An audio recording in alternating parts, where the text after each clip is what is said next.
let's set up our reference list in APA. So here's my reference list of items that I've cited in the paper that I'm writing.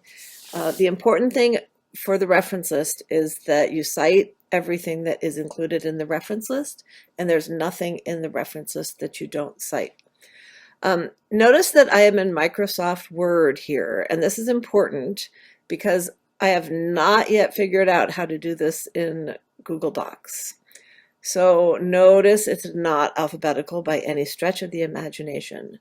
I am actually going to highlight everything, and I am going to come up to this little A to Z button in Microsoft Word, and I'm going to click Sort, and I'm going to say Paragraphs, Text, Yes, Okay. Now it's like all weird, but it's in alphabetical order. So the next thing I'm going to do is take away all of that nonsense, and then I'm going to highlight it all.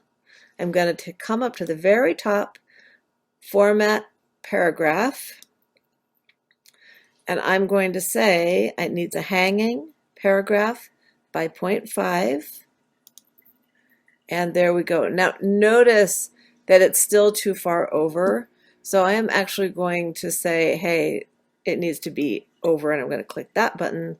Now it's right, but you still need to go here and choose double spaced.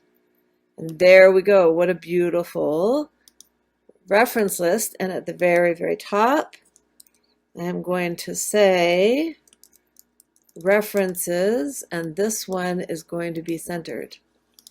And now, what a beautiful reference list that is. It's all just a few clicks, not a lot of mess.